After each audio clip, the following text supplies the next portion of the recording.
Chennai bleeds yellow. On match days, the streets pulse with CSK fans wearing yellow jerseys, autos painted in yellow, and banners fluttering across the Mount Road. The whole city then seems to be moving in the vibe of Whistle Powder. But if you've ever been to Chepak Stadium, especially on match days, one question probably pops in your head. How do I get there on time? Bus, metro, MRTS? Not just on match days, but even otherwise, if you are from Chennai, you seem to be having a lot of options to commute every day.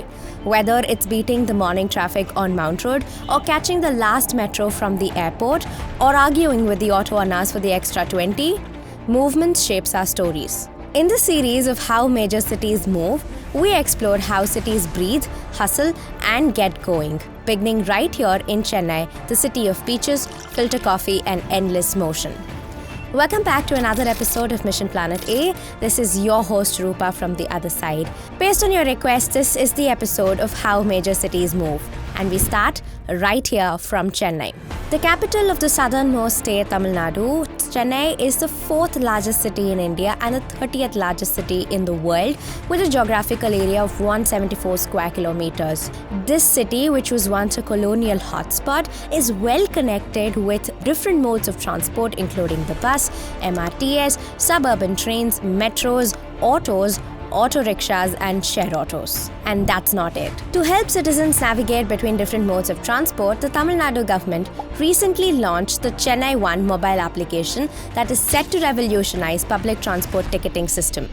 Gone are the days when you'll have to wait in line to get a metro ticket or stand in the bus stand unsure of when your bus is to arrive. But how good is the public transport system in Chennai? Let's take a deep dive into it. In the last 3 years, the total fleet of the MTC buses has gone up from 3347 in 2023-24 to 3810 in 2025-26. And on an average, daily 34.10 lakh citizens utilize the bus. Ordinary bus fares start from 5 and extend up to 49, while AC services start at 15 and are capped at 80 rupees. While the number of new buses on the road in 2023 was just 66, that number has gone up to 328 this year. In June this year, the Tamil Nadu government launched 120 low-floor electric buses, making it accessible for specially advantaged people. Apart from these 120 buses, the city ranks quite lower when it comes to the ease of accessibility. Many people with functional difficulties have perceived the public transport in Chennai to be inaccessible. However, when compared to other megacities, Chennai ranks lower than Bangalore, Delhi and Kolkata when it comes to the ratio of number of buses per lakh population. But it is still higher than cities like Ahmedabad and Mumbai. Now let's look at metro. If you're from Chennai, you know that the city is currently dug up for construction of the Phase 2 metro. While the Phase 1 metro covers 2 lines, north to south from Washermanpet to airport and from east to west from Chennai Central to St. Thomas Mount, covering a total of 55 kilometers. About 55% of this phase is underground and the remaining is elevated. This phase, which got its approval in 2007, began construction 2 years later and is operational since 2021. The initial projection for Chennai Metro was over 7 lakh passengers per day for the entire Phase 1, and in 2026 it was expected to reach 12 lakh passengers. But on an average, the daily ridership of Chennai Metro is a little over 3.3 lakh and it reached its peak of 3.38 lakh in September 2025. While the numbers have steadily been increasing this year, the target is still a far reach. If this is the case with Phase 1 metro, the Phase 2 metro is expected to bridge this gap in passenger count. Phase 2 metro, which is under construction right now, covers a total length of 118.9 kilometers with 128 stations and consists of 3 corridors.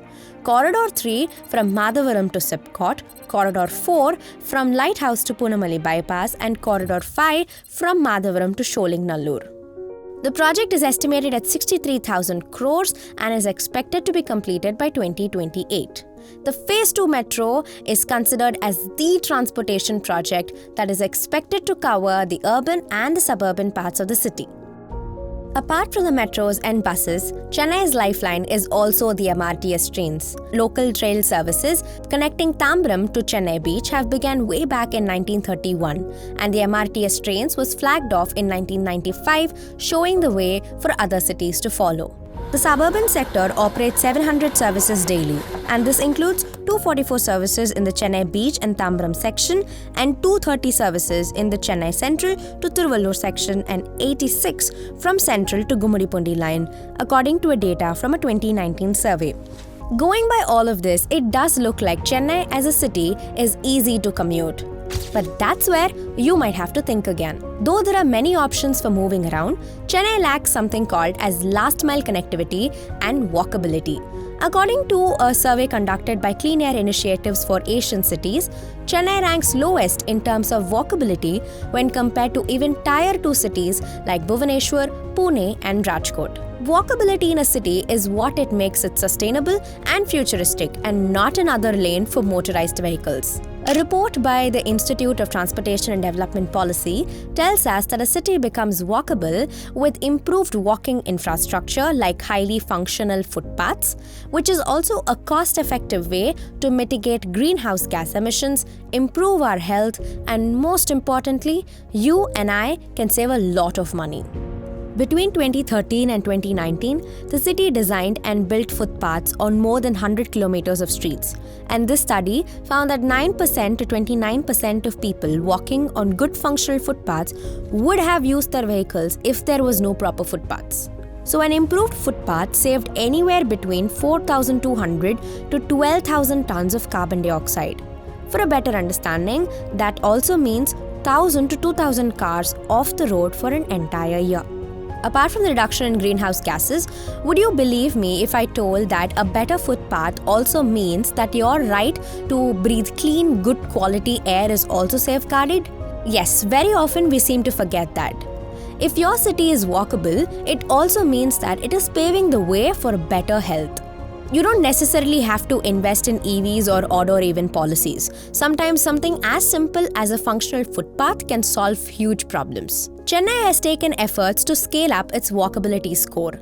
Back in 2014, the city adopted the non-motorized transport policy, which dedicated 60% of its budget towards bettering the city without the need for vehicles. And that also includes Singara Chennai project. While this is the case for walkability, Chennai also lacks last-mile connectivity. Even though you took a bus or a metro to reach your destination, you might still need to take an auto or a share auto to reach the spot exactly. Maybe, and just maybe, this could be solved with better footpaths or better roads. And in this regard, Chennai falls well below other cities like Ahmedabad, Hyderabad, and Delhi. All said and done, one cannot ignore the parking problem the city has. Chennai ranks the lowest when compared to any other mega city like Bangalore, Mumbai, New Delhi, and even Ahmedabad when it comes to the ease of parking.